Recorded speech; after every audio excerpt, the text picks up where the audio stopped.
Hello everyone, welcome to study diet.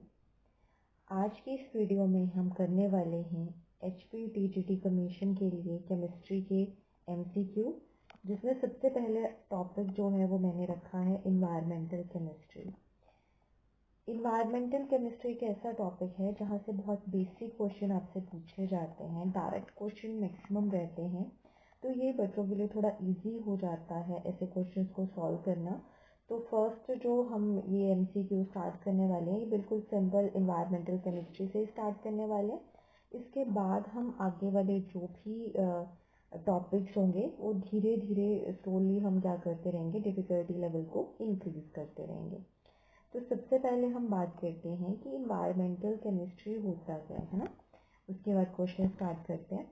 तो अगर environmental chemistry के बारे में हम बात करें, इन्वायरमेंटल केमिस्ट्री बेसिकली तीन चीज़ों के साथ डील करता है। पहला आ जाता है आपके बायोटिक कंपोनेंट, सेकेंड आ जाते हैं आपके एबायोटिक कंपोनेंट, और थर्ड आ जाता है आपका एनर्जी कंपोनेंट। ठीक है, इसमें दो चीज़ें हमारे लिए ज़रूरी हैं, बायोटिक और एबायोटिक कंपोनेंट।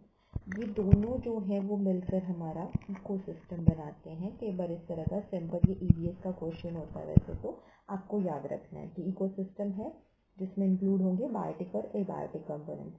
बायोटिक कंपोनेंट्स के बारे में अगर हम बात करें, बायोटिक कंपोनेंट्स आपके क्या हो जाएंगे, जो भी लिविंग है जैसे एनिमल, प्लांट्स, उनको कहा जाता है बायोटिक कंपोनेंट्स।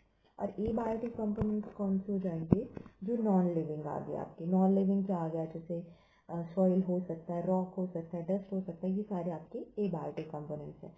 तो जो हमारा इकोसिस्टम है वो बायोटिक और बायोटिक दोनों कंपोनेंट से मिलकर ही बना होता है। क्लियर है? तो इसी को हम किसका नाम दे देते हैं, इन्वायरमेंटल केमिस्ट्री। तो इसी के अंदर अलग अलग चीज़ें आती हैं, उससे रिलेटेड क्वेश्चन डिस्कस करते हैं। जिसमें पहला क्वेश्चन है, green chemistry means such reactions that.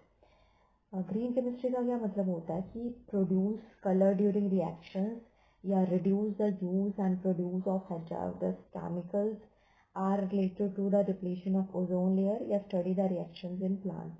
तो ग्रीन केमिस्ट्री का मतलब हुआ कि हम क्या करें, जितने भी हैजार्डस केमिकल्स होते हैं उनका यूज और उनके प्रोडक्शन को रिड्यूस करें, इसे नाम दिया गया है ग्रीन केमिस्ट्री का। ठीक है, तो सेकेंड हमारा यहाँ पे राइट आंसर आ जाता है। नेक्स्ट क्वेश्चन है हमारे पास, the wrong statement about photochemical smog is. Photochemical smog के बारे में रॉन्ग स्टेटमेंट क्या है। तो फोटोकेमिकल स्मॉग क्या होता है, तो सबसे पहले तो आपको पता होना चाहिए कि व्हाट इज स्मॉग। तो स्मॉग किसके कॉम्बिनेशन से बनता है, जो स्मोक है और फॉग है उसके कॉम्बिनेशन को हम स्मॉग कह देते हैं। ठीक है, तो स्मॉग जो है वो दो टाइप की होती है, एक तो हमारी ये फोटोकेमिकल स्मॉग आ जाती है और एक क्लासिकल स्मॉग आ जाती है। क्लासिकल स्मॉग जो है वो एक ह्यूमिड और जैसे कोल्ड एरिया में पाई जाती है, और फोटोकेमिकल स्मॉग जो है वो वार्म एरिया में होती है, क्योंकि यहाँ पे जो कंपोनेंट्स हैं वो या कंपाउंड्स हैं वो सनलाइट के साथ रिएक्ट करते हैं। ठीक है, तो जो फोटोकेमिकल स्मॉग है यहाँ पे क्या होगा, ये है मिक्सचर ऑफ पॉल्यूटेंट्स, जो किससे बनते हैं, नाइट्रोजन ऑक्साइड से बनते हैं, और जितने भी ऑर्गेनिक कंपाउंड्स हैं जब वो सनलाइट के साथ रिएक्ट करते हैं तो उससे जो स्मॉग बनती है उसे फोटोकेमिकल स्मॉग का नाम दिया जाता है, और इसका जो कलर है वो ब्राउन कलर होता है। ठीक है, वार्म एरिया मतलब, या आप ये बोल सकते हो कि समर के टाइम पे जो आपको एक फॉग टाइप देखने को मिलता है, ये स्मॉग देखने को मिलता है, उसे ही फोटोकेमिकल स्मॉग का नाम दिया जाता है। तो इसके बारे में आपको बताना है, रॉन्ग स्टेटमेंट क्या है। पहला है, फोटोकेमिकल स्मॉग काउजेस इरिटेशन इन आइज। बिल्कुल जैसे बहुत ज़्यादा जो पॉल्यूशन होता है ना, और आपको धुंधले धुंधला दिखाई देता है, बहुत धुंध सी दिखाई देती है, तो आंखों में इरिटेशन होने लगता है। नॉर्मल भी डेज में आप देखते हो, कभी बाहर जाते हो और बहुत ज़्यादा ट्रैफिक है तो आपकी आंखें जो है वो जलने लग जाती हैं, तो वो किसकी वजह से होती है, फोटोकेमिकल स्मॉग की वजह से होती है। तो ये तो ट्रू है इसके बारे में। नेक्स्ट है, it has low concentration of oxidizing agent. अब ये स्टेटमेंट जो है रॉन्ग है। ऑक्सीडाइजिंग एजेंट्स की कंसंट्रेशन इस केस में क्या होती है, हाई होती है। क्लासिकल स्मॉग अगर वो यहाँ पे होता तो उस केस में ये लो रहती है ऑक्सीडाइजिंग एजेंट्स की कंसंट्रेशन, और रिड्यूसिंग एजेंट्स की ज़्यादा होती है। तो यही हमारा ट्रू आंसर है, मतलब बाकी सारे जो स्टेटमेंट्स हैं फोटोकेमिकल स्मॉग के बारे में वो सब सही हैं। It can be controlled by controlling the release of NO2, hydrocarbon and ozone plantation of some plants help in control है, बाकी सारा कुछ सही है, बस यही हमारा एक फॉल्स स्टेटमेंट है, ठीक है। हाई कंसंट्रेशन होती है ऑक्सीडाइजिंग एजेंट्स की, तो सेकेंड हमारा ट्रू आंसर आ जाता है यहाँ पे। नेक्स्ट है gas that is not common component of photochemical smog. अब फोटोकेमिकल स्मॉग के कंपोनेंट्स क्या होते हैं, नाइट्रोजन ऑक्साइड, डाइऑक्साइड आपका एक नॉर्मल जो कॉमन कंपोनेंट आ जाता है, ओजोन आ जाता है, इसके अलावा पैन आ जाता है, ठीक है। पैन क्या आ जाएगा हमारा, परऑक्साइड नाइट्रेट आ जाता है, ठीक है, शॉर्ट में हम पैन कह देते हैं। तो इसमें जो क्लोरोफ्लोरोकार्बन है वो नहीं है common component of photochemical smog का, तो इसका राइट आंसर आ जाएगा 4। नेक्स्ट क्वेश्चन है which oxide of nitrogen is not common pollutant introduced into environment both due to natural and human activities। Nitrogen का कौन सा कॉमन पॉल्यूटेंट है जो इन्वायरमेंट में इंट्रोड्यूस होता है, not common pollutant introduce into environment both due to natural and human activities.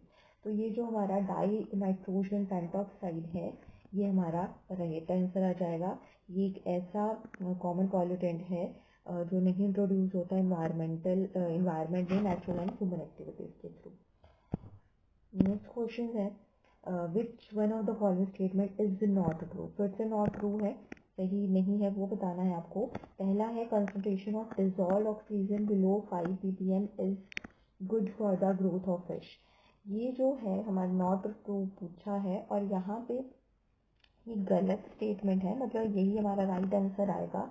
अगर हम फिश की ग्रोथ चाहते हैं तो जो डिजॉल्व ऑक्सीजन की कंसंट्रेशन है वो 5 ppm से कम नहीं बल्कि 5 ppm to 20 ppm के बीच में होनी चाहिए, ठीक है। और अगर जैसे बहुत ज़्यादा क्लाउडी इन्वायरमेंट रहता है तब भी जो एक्वाटिक एनिमल्स हैं उनकी ग्रोथ नहीं हो पाती है, तो यही हमारा ट्रू आंसर होगा, मतलब बाकी सारे सही हैं। नेक्स्ट है clean water should have a BOD value of less than 5 ppm। जो BOD की फुल फॉर्म क्या आ जाती है, बायोकेमिकल ऑक्सीजन डिमांड, जिसका मतलब क्या रहता है कि जो वाटर है उसमें ऑक्सीजन डिजॉल्व ऑक्सीजन की डिमांड कितनी होनी चाहिए, लेस देन 5 ppm होनी चाहिए, तभी उस वाटर को जो है वो क्लीन माना जाएगा। जो डिजॉल्व ऑक्सीजन है वो क्या करती है, डिसोशिएशन करता है जितने भी ऑर्गेनिक कंपोनेंट्स होते हैं। तो अगर इसकी वैल्यू कम हो जाती है, बहुत ज़्यादा या बढ़ जाती है, तो उसका इफेक्ट हमारे वाटर पे पड़ता है, ठीक है। तो जो BOD है बायोकेमिकल ऑक्सीजन डिमांड वैल्यू वो लेस देन 5 ppm अगर होती है वाटर में तो हम उसे क्लीन वाटर बोल सकते हैं, ठीक है।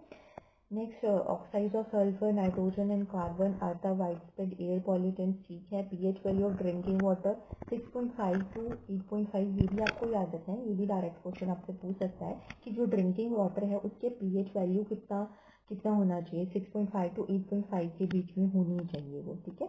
अगर हमारा ड्रिंकिंग वाटर जो है वो बेसिक होना चाहिए मोर, इससे भी ज़्यादा नहीं होना चाहिए। तभी जो कुछ हमारे जैसे RO या प्योरीफायर्स आते हैं उसमें नई टेक्नोलॉजी आ गई है जिसमें वो ड्रिंकिंग वाटर के pH को भी क्या करता है, बैलेंस करता है, तो ये वैल्यू भी आपको याद रखनी है। नेक्स्ट क्वेश्चन है carbon monoxide is a pollutant because it. Carbon monoxide जो है वो एक पॉल्यूटेंट है जो प्योन रिलीज करता है, तो जैसे हमारे जो भी फॉसिल फ्यूल्स वगैरह उनसे रिलीज होता है।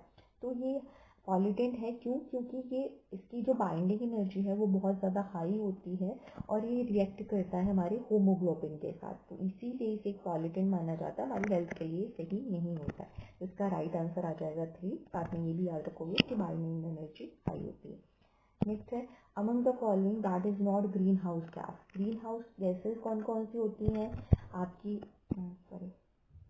ग्रीन हाउस गैसेज कौन सी हैं, CO2 कार्बन डाइऑक्साइड आ जाएगी आपकी, मीथेन आ जाती है, इसके अलावा नाइट्रस ऑक्साइड आ जाती है, क्लोरोफ्लोरोकार्बन आ जाते हैं।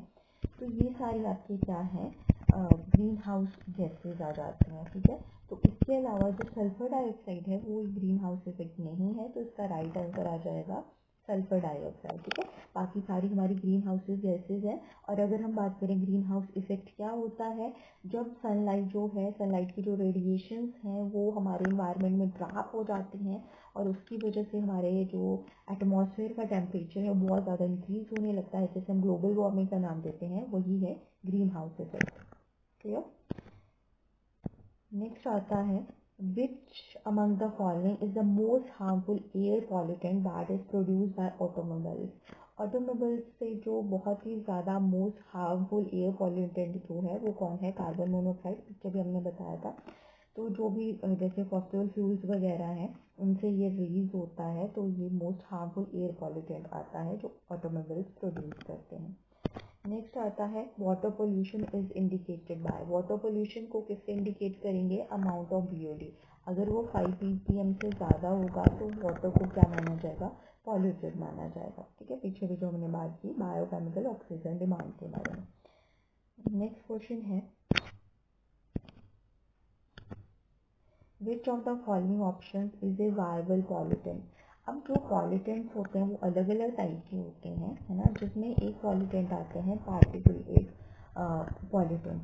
जो आगे दो टाइप के होते हैं, एक को बोला जाता है वायबल और दूसरे आ जाते हैं नॉन वायबल। वायबल कौन से होते हैं? जैसे कि वायबल पॉल्यूटेंट से यहाँ से क्वेश्चन पूछा गया है, जो भी स्मॉल साइज के लिविंग ऑर्गेनिजम्स होते हैं, जैसे कि आपका बैक्टीरिया हो गया, फंगी वगैरह हो गया, मोल्ड्स हो गया, अलगाई हो गया, इन्हें कहा जाता है viable particulate pollutant.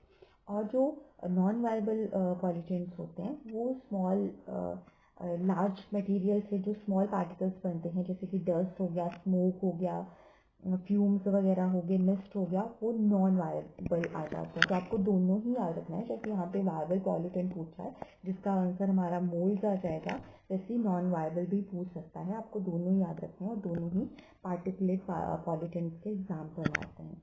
Last question आज के लिए, the main constituents of the acid rain are. Acid rain के जो मेन कॉन्स्टिट्यूएंट्स होते हैं वो कौन कौन से होते हैं? वो आ जाते हैं हमारे सल्फर एंड नाइट्रोजन। ठीक है, सल्फर एंड नाइट्रोजन जो है जब एटमॉस्फेयर में ऑक्सीजन या बाकी ऐसे ही वाटर वेपर्स वगैरह के साथ रिएक्ट करता है तो उसकी वजह से एसिड रेन होती है। ठीक है, तो उसे इसीलिए यहाँ पे हमारा आंसर आ जाएगा कि मेन कॉन्स्टिट्यूएंट क्या है एसिड रेन के? सल्फर एंड नाइट्रोजन आ जाता है। और जो एसिड रेन का pH है वो भी आपको याद रखना है, ये 4 to 5 होता है। ठीक है, नॉर्मल जो pH है रेन का वो इससे ज़्यादा होता है तो वो एसिडिक रेन नहीं मानी जाती, बट अगर 5 से लेस देन पाया जाता है तो उसे हम एसिडिक रेन का नाम दे देंगे। ठीक है, तो आज के लिए लास्ट क्वेश्चन था।